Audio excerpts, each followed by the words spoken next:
마가복음 13장을 공부할 차례입니다. 교재는 한 장씩 공부하니까요.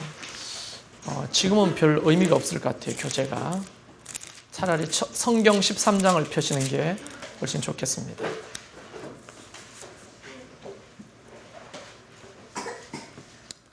오늘은 마가가 예수님의 종말에 대비하여 제자들에게 감람산 강화를 하시는 것을 기록합니다. 감람산에서 이제 마지막 그 죽음을 앞에 두고 그 제자들에게 누구에게도 말하지 않았던 아주 비밀스럽고 아주 귀한 종말에 대한 얘기를 예수님이 제자들에게 하고 계시는 겁니다. 그래서 마가복음 13장은 마태복음 24장, 누가복음 21장과 함께 종말장입니다. 종말장. 무슨 장이라고요? 네, 종말장. 그럼 종말이 뭘까요? 종말. 종말은 성경적으로 말하면 예수님이 이 땅에 다시 재림할 날을 의미하거든요. 제가 정말 자주 이야기를 했는데 이 종말은 두 가지의 종말이 있죠. 첫 번째는 역사적인 종말. 그것은 우리가 기다리고 있는 거죠.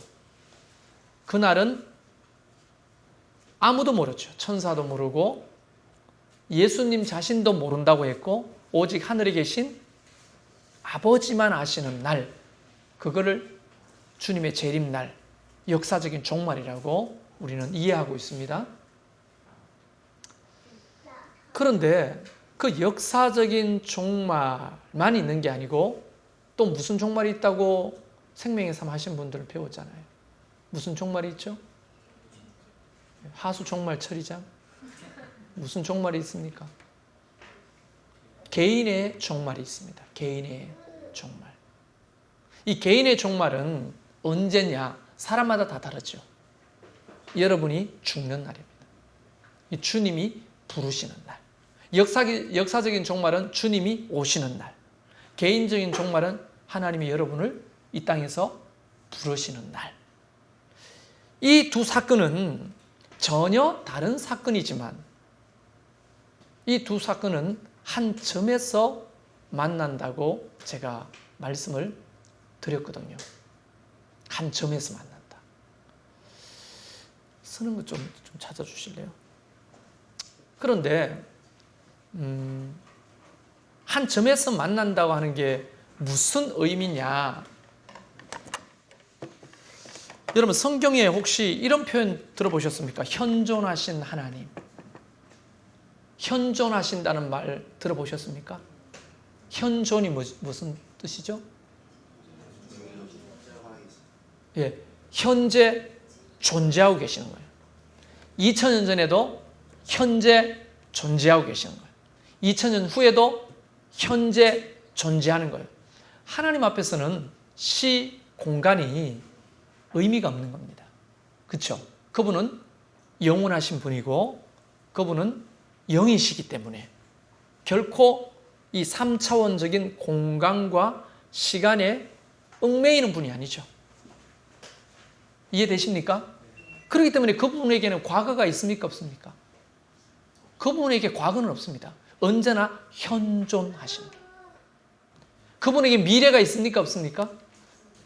그분에게 미래는 없습니다. 현재일 뿐입니다. 그분 자체가 영원하기 때문에 그 영원 안에 만년은 한 점에 불과한 거죠. 안 그래요?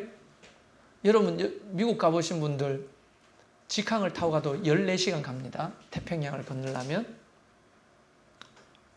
14시간을 가는데 이렇게 시속 한 900km 정도로 달리는 여객기가 14시간을 가야 도달하는 미국입니다. 그렇게 멀고 그렇게 긴 거리지만 안드로메다, 한 100만 광년 떨어져 있는 안드로메다에 불과하면 미국은 뭐로 표시할 수 있습니까?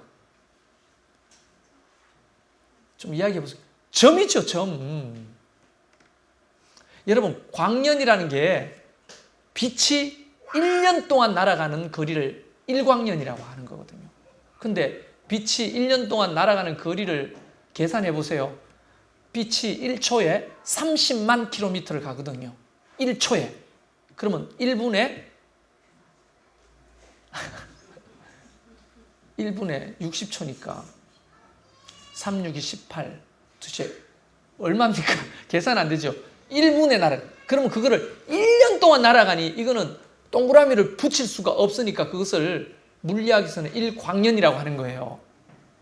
그런데 1광년이 아니고 안드로메다 같은 저 멀리 있는 별은 100만 광년, 빛이 100만 년 동안 날아가는 거리거든요. 근데 100만 광년도 우주에 비하면 짧은 거리거든요. 그러니까 여기서 미국 가는 거리가 한 10,000km 정도 된다 하더라도 그거를 선에다가 그리면 뭐로? 점이에요, 점. 눈에 보이지도 않는, 이것도 길어. 이것도 길어. 이 점, 여기 지름은 여기서 안드로메다 정도 가는 거리에 점에 불과한 거예요. 자, 그럼 시간을 따져봅시다. 우리는 여기를 알파, 여기를 오메가라고 부릅니다. 우리는 보통 알파 포인트를, 이 점을, 시작하는 점을 창조라고 부르고, 이 오메가를 우리는 종말이라고 부릅니다. 그거는 물리학에는 상관없는 신앙적으로. 그러면 우리는 이 창조와 재림 사이에 어떤 순간에 살아가고 있죠? 그래요, 안 그래요? 아브라함이 이때 살았다 합시다. 아브라함이. 여러분은 여기 사는 거예요. 길이가 모르니까, 언젠지 모르니까 아브라함이 여기면 이쯤에 우리가 산다고 생각하시죠? 아니라요. 아닙니다. 이 시간이라는 게 너무 길고, 이거는 영원이 아니고 어떤 포인트가 있죠. 뒤에 영원이 있죠. 그거는 우리가 청량할 수 없으니까 그냥 요 인생의 이 세상 종말을 오메가 포인트라고 하는 거예요. 알겠죠? 그럼 우리가 그 속에 사는데 점과 같은 한 순간을 사는 거예요.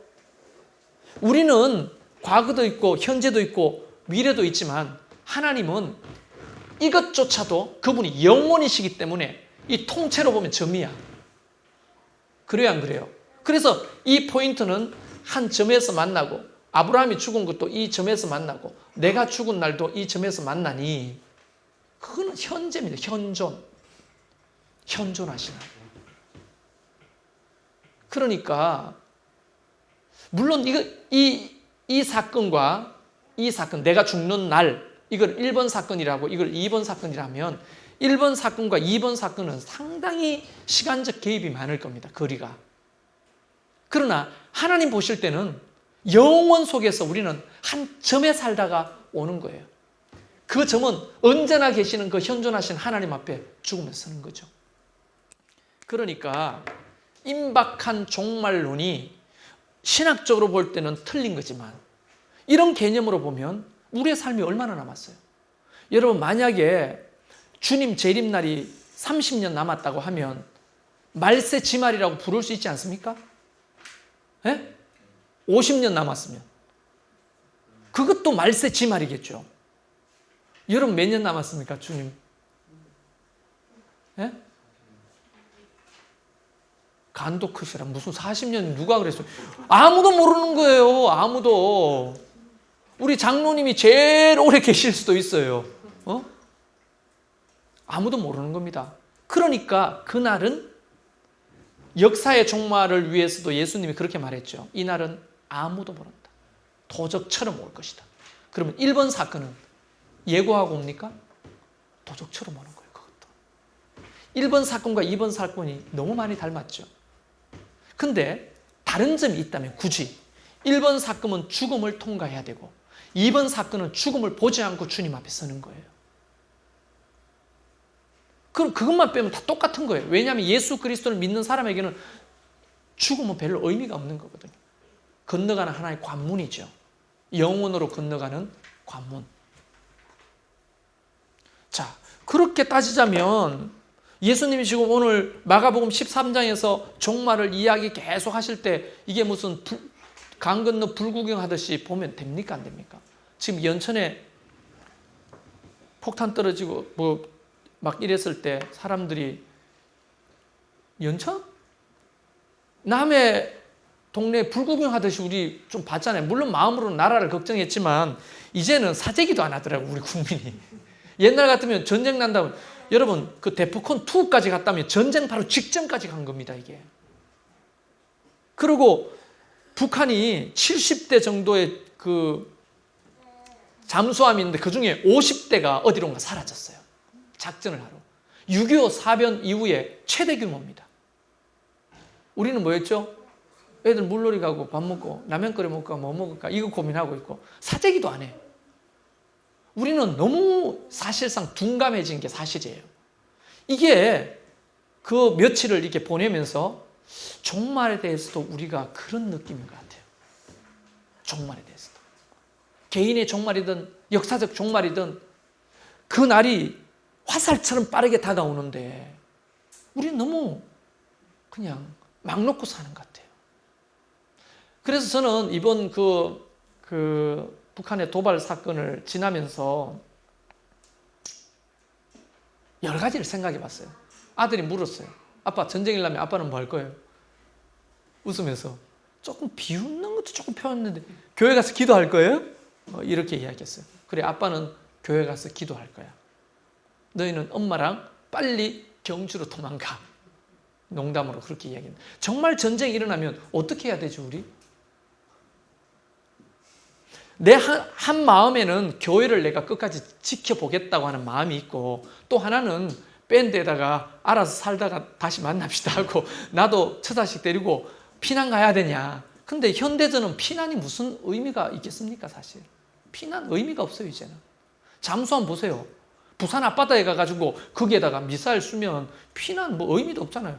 군인 맞죠? 이제 현대전은 피난의 의미가 없습니다. 그래서 연천, 뭐 철원 거기에서 지하에 그 며칠 동안 힘들게 살았던 주민들 별로 의미가 없어요 이제. 그게 옛날 6.25 사변 때는 그 지하 벙커가 의미가 있지. 요즘은 벙커 같은 거는 그냥 뚫고 들어가는 미사일이 얼마나 많습니까? 내 말 틀려요 군인 아저씨? 맞죠? 물론 그 비싼 걸 거기에 쏘지는 않겠지만 그런 게 있으니까 이제 의미도 별로 없는 것 같아요. 자, 그러면 라면이라도 좀 사놔야 될 거 아닌가? 이런 생각이 들고 겨울이 되기 전에 오만 생각이 다 하는 거예요. 통발이 있으니까 요 앞에 물고기 일단 잡아먹고 응? 가만히 있어봐라. 뒤에 텃밭에 먹을 수 있는 풀은 재놔가지고 낳고 어쨌든 전쟁이 끝날 때까지는 어쨌든 견뎌볼까 뭐 이런 생각 하잖아요. 전쟁이 일어나면 준비를 할 거 아닙니까? 통장에 돈은 없지만 통장에 돈 있는 사람은 어떻게 할 거예요? 그냥 내버려 두면 나중에 전쟁 끝나면 찾을 수 있겠죠. 시스템이 마비돼가 다 날아갔다면 어떻게 증명합니까? 뭐 어쨌든 말 같지도 않은 상상을 막 해봤습니다. 전쟁이 일어난다 하더라도 우리가 뭔가 대비하고 뭐 물건을 사재든지 뭐 어디를 피난 가든지 하는데 왜 더 엄중하고 더 현실적으로 다가오는 개인의 종말에 대해서는 왜 우리는 예비하지 않죠? 그게 웃기는 거 아닙니까? 그래서 예수님께서는 오늘 제자들을 다 앉혀놓고 마지막 때에 대한 얘기를 하시면서 이 13장을 읽어보면 굉장히 중요한 단어가 4번을 반복하는데 그 첫 번째 단어가 뭐냐면 깨어있으라는 겁니다. 깨어있으라. 왜 깨어있어야 하는 겁니까? 예수님이 그냥 일상생활을 살다가 그냥 죽으면 장렬하게 그냥 주님 앞에 서고 일상생활 속에 그냥 편안하게 살다가 재림날이 되면 우리가 주님 앞에 가면 될 것이지 뭐를 준비해야 되냐, 준비할 게 뭐가 있냐, 이렇게 만약 우리가 생각한다면 그게 옳은 것 같잖아요. 정말 그냥 편안하게 매일매일 삶을 살다가 장렬히 그 죽음을 맞이하고 주님의 재림을 맞이하면 되잖아요. 그게 굉장히 믿음 있는 것처럼 보이고 옳은 것 같은데 만약 그게 사실이라면 예수님이 왜 깨어 있으라고 했을까요? 왜 등을 준비한 5처녀 이야기를 했을까요? 왜 뭔가를 준비하라고 했을까요? 그때는 뒤를 돌아보지 말라고 하는 이유가 뭘까요? 마태복음 24장, 오늘 읽었던 마가복음 13장, 누가복음 21장에는 그뿐 아니라 요한계시록, 다니엘서 이런 종말 사상이 포함되어 있는 글에서는 하나님께서 계속 우리를 준비하라, 깨어 있어라 그렇게 이야기하신다고요. 그냥 살다가 아무 개념 없이 살다가 어떻게 된다고요? 예수님이 그런 아주 적나라한 비유를 주잖아요. 맷돌을 갈다가 하나는 들림을 받고 하나는 그대로 있으리라. 들림 받은 사람은 준비한 사람이고 그냥 있는 사람은 준비하지 못한 사람 아닙니까? 어느 날 신랑이 갑자기 오는데 5처녀는 등불을 준비하고 신랑과 잔치 자리에 참여하지만 어리석은 5처녀는 문 밖에 쫓겨나서 울고 슬피 울고 쫓겨난다고 했잖아요. 분명히 뭔가는 준비하고 살아야 그게 지혜라는 거죠. 근데 아무리 이렇게 떠들어 봐도 전쟁 일어났을 때 아무런 전쟁 일어난다고 해도 아무런 준비하지 않는 이 둔감함, 이게 신앙에도 똑같이 옮아져 있는 것 같아요. 그냥 그날이 곧 다가오지 않겠습니까? 연세 드신 분들은 그날이 더 젊은 사람보다 더 가까이 느껴지잖아요. 그렇죠? 그런데 왜 사람들은 둔감할까요? 그래서 예수님은 이것까지 설명하십니다. 마지막 때가 되면 감동이 사라진다. 피리를 불어도 춤추지 않고 애곡해도 눈물을 흘리지 않는 그런 세대가 된다. 무감각해진다는 거예요. 무감각. 그걸 지금 예수님께서 말씀하고 계시는 겁니다. 그 감람산에서. 여러분 감람산에 성지순례 가보신 분 보셨죠? 바로 건너편에 예루살렘 성전이 훤하게 보이는 그곳에서 예수님이 말씀을 하시는 거예요. 그러면서 이 마지막에 무엇을 준비해야 되냐? 첫 번째는 5절 말씀에 미혹을 받지 않도록 주의하라고 그렇게 말씀하십니다. 미혹. 많은 사람들이 주님의 이름으로 와가지고 사람을 미혹한다고 했어요. 진리 아닌 것을 들고 와서 진리라고 속이고 우리를 진리에서 떠나도록 한다는 거예요. 여러분, 그 어떤 시대보다 많은 이단들이 판을 치고 있는 시대를 우리가 살잖아요. 정말로 한 집 건너 한 사람은 신천지 피해를 본 가정만큼 그렇게 많은 사람들이 이단 사슬 때문에 힘들고 어려워합니다. 우리 건축하는 우리 교회 설계하시는 그 장로님하고 얘기를 하는데 그 일산에 큰 교회가 수백억짜리 교회가 신천지한테 넘어갔대요. 제가 알고는 성남에 있는 교회는 700억짜리가 하나님의 교회로 넘어갔거든요. 이단한테. 이게 지금 우리가 자칫 잘못하면 미혹당하는 거예요. 그 시대를 사니까 깨어 있으라는 거예요. 그런데 여기 보면 주목해야 될 게 뭐냐면 미혹받지 않도록 뭐하라? 주의하라는 거예요. 주의. 스스로가 그것을 주의해야 되는 거예요. 아무도 여러분을 지켜주지 못합니다. 여러분 그런데 유명한 이단 사설들만 거짓 선지자들이겠습니까? 네? 제가 거짓 선지자 노릇을 할 수도 있는 것이고 여러분이 나중에 다니는 어떤 교회 목사가 거짓 선지자 노릇을 할 수도 있는 것입니다. 그러니까 여러분이 주위에서 저를 잘 봐야 되는 거예요. 저는 여러분을 100% 속일 수 있습니다. 한 사람 빼고. 한 사람은 도대체 못 속이. 그런데 그러면 어떻게 주의해가 봐야 됩니까? 가장 중요한 무기가 하나님의 말씀입니다. 말씀을 알아야죠. 뭐 요즘 회자되는 저 어디에 있는 교회 그 목사님 설교 저도 들어봤는데 어느 교회라고 말은 안 하겠습니다. 들어봤는데 낯이 뜨거 보였어. 낯이 뜨거. 최일권 집사님 해도 그 이상은 할 것 같아요. 아니, 설교를 판단하는 게 아니에요. 딜리버리는 굉장히 좋아요. 설교 같아요. 내용이 전혀 그 묵상하거나 깊이 있게 성도들에게 이 시대에 필요한 말씀들에 대한 고민의 흔적이 안 느껴지는 거예요. 설교를 잘하든 못하든 그게 중요한 게 아니고, 목사는 오늘 이 말씀이 오늘 성도들에게 필요한 말씀인지에 대한 고민, 기도, 이런 건 있어야죠. 아무 책이나 보면 다 있는 이야기들을 계속 한다면 그거는 빨리 떠나야 되는 거예요, 사실은.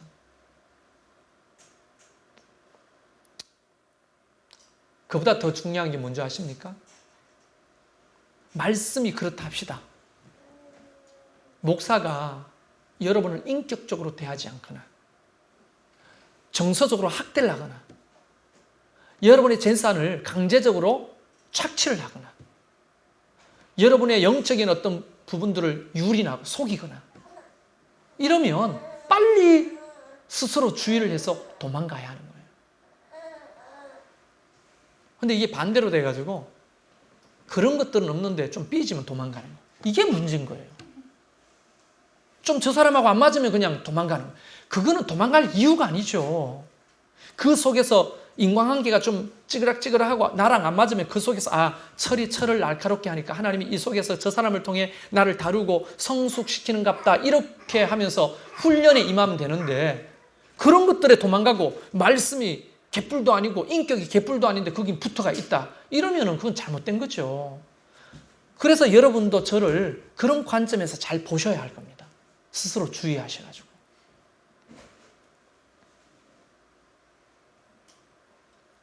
그리고 또 주의하라 이렇게 말씀하실 뿐 아니라 스스로 9절에 보면 9절에 너희는 스스로 조심하라 이렇게 돼 있잖아요.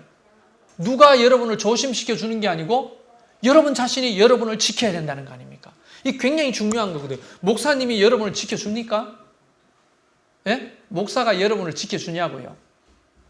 어떤 의미에서 설명을 붙이면 목사가 전하는 말씀, 가르치는 말씀이 여러분에게 자꾸 쌓이고 그것이 어떤 내면의 어떤 양식이 되고 기준이 되면 여러분 스스로가 지킬 수 있는 도구가 됩니다. 그래서 목사도 여러분을 스스로 지키도록 돕는 사람이긴 하지만 결국에 그 버튼을 누르는 사람 누구냐? 보호막을 딱 치는 버튼은 목사가 눌러주는 게 아니고 여러분 스스로가 그 버튼을 누르는 거거든요. 말씀이 말씀 속에 깨어 있어야 되고 하나님과 관계 속에 깨어 있어서 스스로 자기를 지킬 줄을 알아야 하는 겁니다. 그거를 지금 이야기하고 계시잖아요. 그러면서 그럼에도 불구하고 이런 상황 속에서 만국의 복음이 전파돼야 된다. 그렇게 10절 말씀에 이야기하시죠. 이거는 마태복음 24장 14절하고 맥을 같이 합니다. 이 천국 복음이 모든 민족에게 전파되기 위하여 온 세상에 전파되리. 그제야 끝이 오리라. 이게 마태복음 24장 14절 말씀인데 그 말씀이나 오늘 10절 또 복음이 먼저 만국에 전파되어야 할 것이다. 아무리 미혹하고 넘어지는 일이 있고 힘들고 핍박이 있고 환란이 있고 소문이 있고 난리 소문이 있고 전쟁 소문이 있어도 복음은 멈추지 않고 전파돼야 된다는 거예요. 왜 그렇습니까? 이번 사건은 복음 전파와 상관이 있는 사건인 겁니다. 실제로 여러분 1800년대에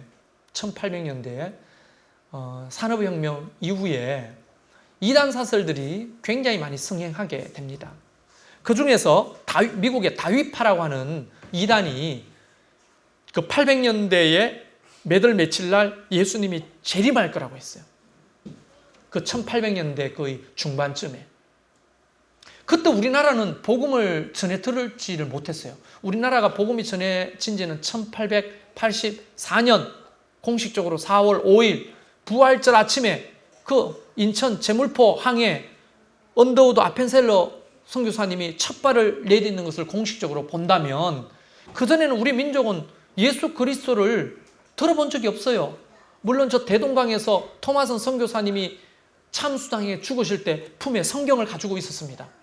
그 성경을 받아든 사람들이 예수 믿게 된 사람들이 있어요. 그러나 공식적으로 선교사가 와가지고 복음을 전하지는 못했거든요, 우리나라에. 그런데 그런 상황에서 1800년 중반에 예수님이 오실 수 있어요? 우리 한민족을, 이 조선 사람들을 얼마나 사랑하시는데 이 조선 사람들이 아직 예수도 안 믿는데 어떻게 예수님이 오시냐고요. 분명히 하나님의 말씀에는 이 천국 복음이 모든 민족에게 전거돼야 끝이 온다고 했는데 우리 민족이 아직 예수님을 들어보지도 못했는데 예수님이 오실 수가 없는 거죠. 지금도 마찬가지죠. 지금도 저 아마존 보르네오 섬 저 깊은 그 정글 속에 들어가면 아직 예수 그리스도에 대해서 복음을 들어보지 못한 미전도 종족이 아직 수천 개 종족이 남아 있어요. 그러니까 뭐 몇 월 며칠 몇 시에 예수님이 온다 말도 안 되는 거예요. 굉장히 중요한 사인은 예수 그리스도의 복음이 많은 사람들에게 온 세상 사람들에게 전해질 때 그때는 가까이 왔다고 봐야 되는 거죠. 그런데 지난번에 제가 설교할 때 그 미전도 종족 복음을 못 들은 사람들이 줄고 있는 속도를 제가 말씀드렸죠. 네, 엄청나게 빠르게 줄고 있습니다. 그러니까 어쩌면 1번 사건보다 2번 사건이 먼저 올 수도 있는 거예요.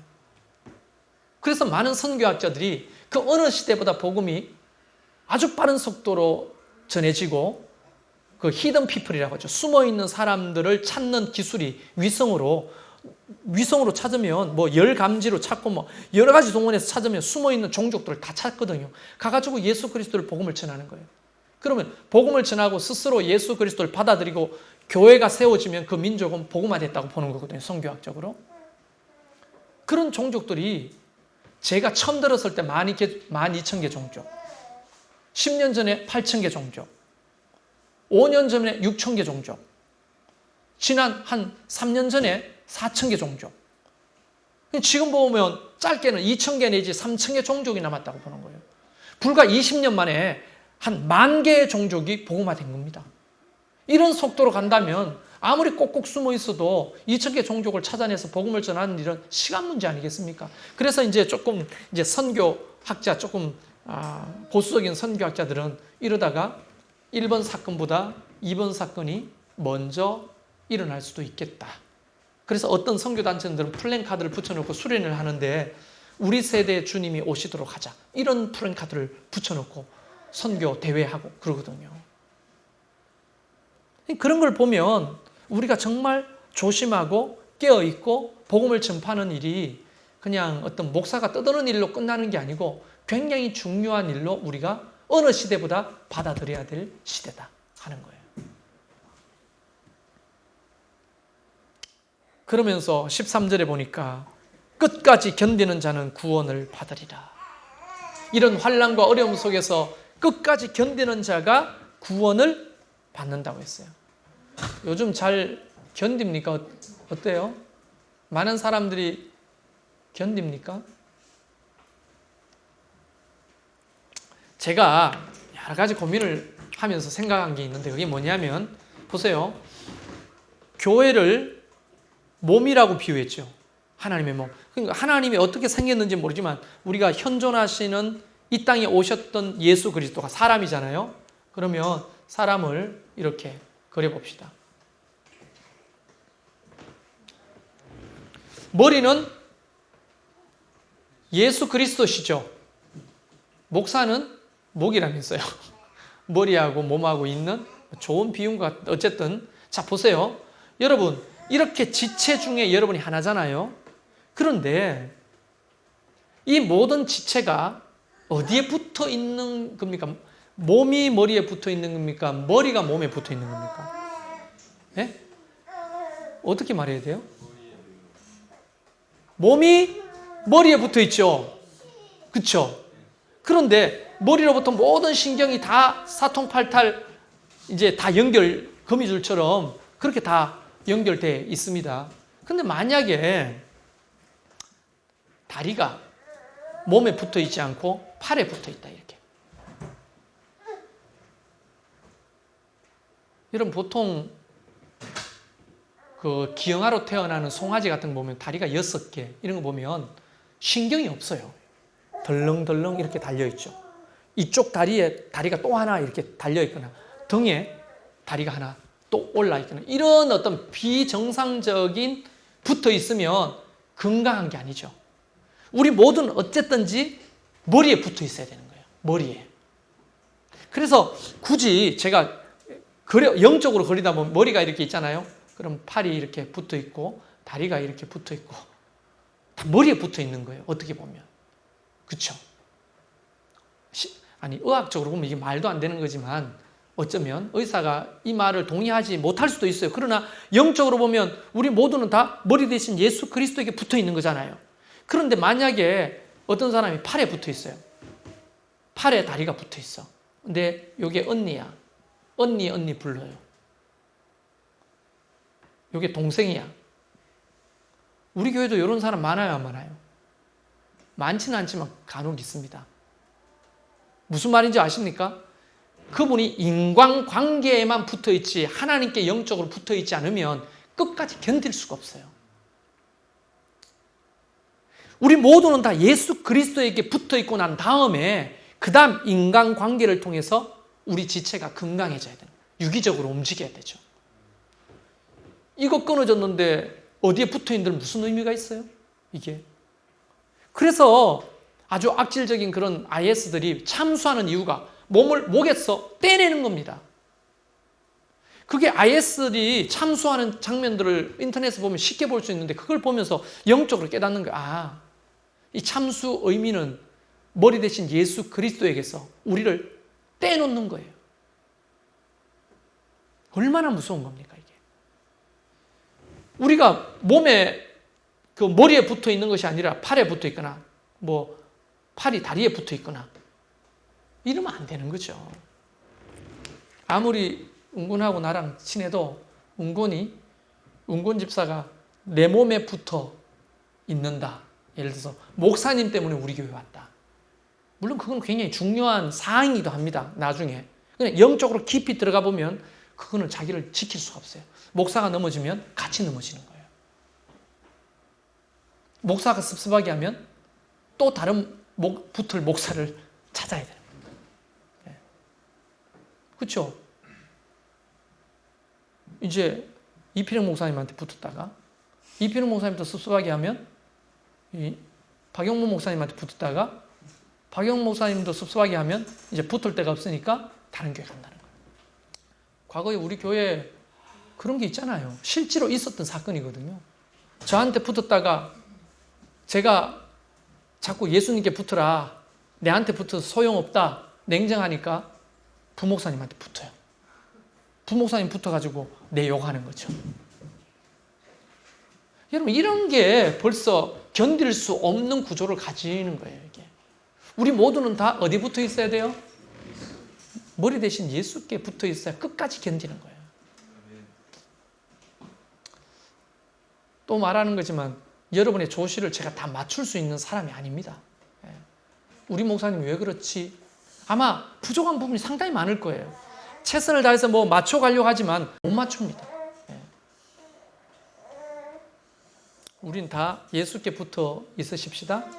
그래야 끝까지 견딥니다. 그래야 구원받습니다. 14절에 보니까 멸망에 가정한 것이 서지 못할 것에 선 것을 보거든 그때 유대에 있는 자들은 산으로 도망할지어다. 이렇게 되어 있죠. 멸망에 가정한 것들, 서지 못할 곳에 선 것, 거룩한 곳에 있는 거예요. 저는요 이 말씀을 제 개인에게 적용해 봅니다. 내가 하나님의 말씀을 들고 예배를 인도하고 여러분에게 말씀을 가르치는 이 거룩한 자리에 내가 서 있으면서 만약에 내가 내 자신이 하나님 앞에 거룩하지 못하고 뭔가 잘못된 복음을 가지고 있고 뭔가 여러분을 바르게 인도하지 못하는 그런 목사면 빨리 여러분은 내게서 어떻게 성경 말씀대로 도망가야 되는 거예요. 그거는 여러분이 선택하셔야 돼요. 여러분.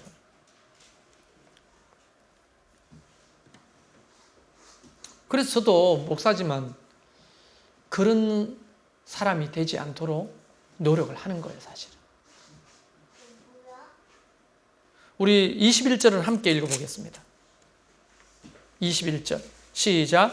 그때 어떤 사람이 너희에게 말하되 보라 그리스도가 여기 있다 보라 저기 있다 하여도 믿지 말라. 그리스도가 여기 있다 저기 있다 믿지 말라는 거예요. 안산홍, 그 다음에 장길자, 문선명, 정명석, 그 다음에 이요한, 신천지의 이만희, 이런 사람들은 스스로가 자기가 하나님이다, 주다, 그리스도다 그렇게 주장하는 사람들입니다. 여기 있다 저기 있다 해도 믿지 마십시오. 아시겠죠? 근데 희한하게 많은 사람들이 가잖아요. 미혹돼서 가잖아요. 그래서 깨어 있어야 하는 겁니다. 눈을 좀 똑바로 뜨고 반질반질하게 빛을 내고 기도하고 말씀 앞에 깨어 있어야지. 조금만 보면 알잖아요. 근데 그게 희한하게 넘어가더라. 이 영적인 문제인 것 같아요. 28절부터 37절까지는 예루살렘 멸망에 대한 얘기가 기록되어 있습니다. 여러분, 이게 무슨 이야기냐면 예수님께서 예루살렘이 돌 위에 돌 하나 남지 않고 다 무너질 것이다 라고 말했을 때 실제로 AD 70년에 그런 일이 벌어졌죠.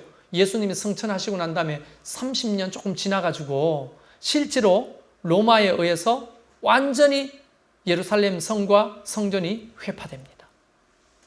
그때 많은 사람들이 산으로 도망가고 뒤로 돌아보지 않고 도망갔어요. 실제로 있었던 사건이거든요. 그런데 이 사건만을 말하는 게 아니고 이 예루살렘 멸망에 대한 사건을 이야기하시면서 세상의 종말에 대한 것도 예표하고 계시는 거예요.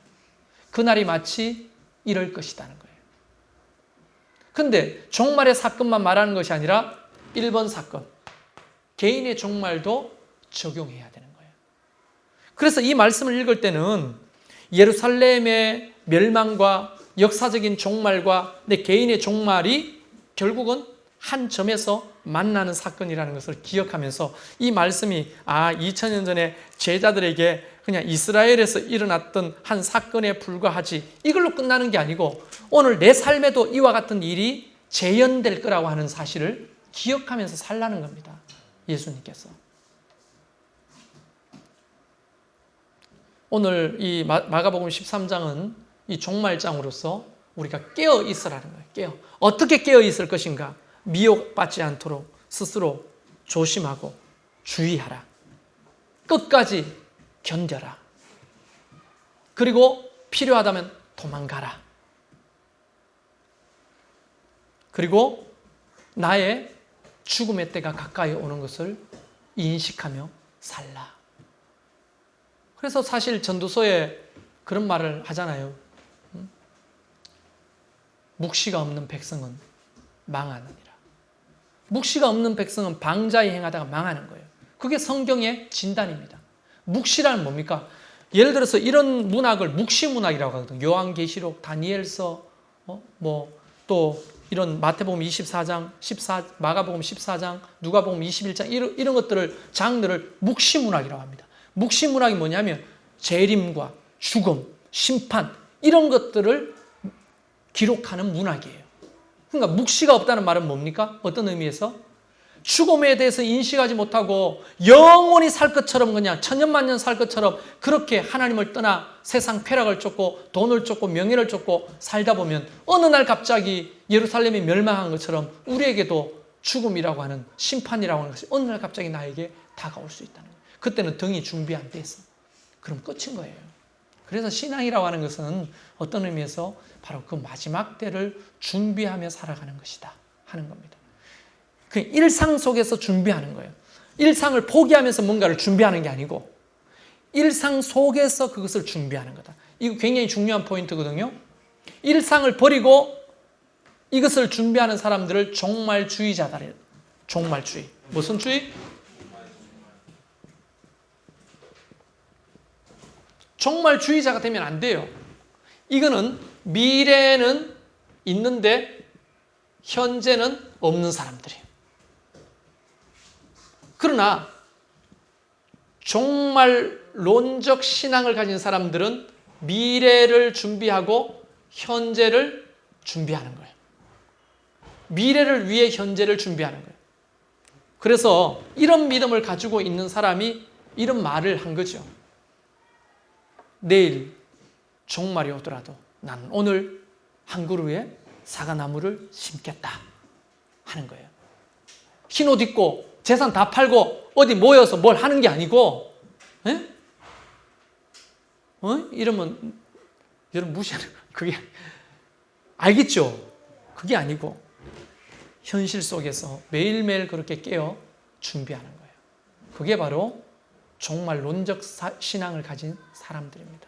자, 그러면 이제 저는 잘 모르겠어요. 스스로 조심하고 스스로 견디고 스스로 주의하고 또 필요하다면 도망가고 이런 것들을 여러분 스스로 할 수 있는 사람이 되기 위해서는 하나님의 말씀이 여러분 속에 많이 쌓여 있어야 되겠고 기준이 있어야 될 거 아닙니까? 하나님과 관계가 끊어지지 않고 늘 연결되어 있어야 되겠고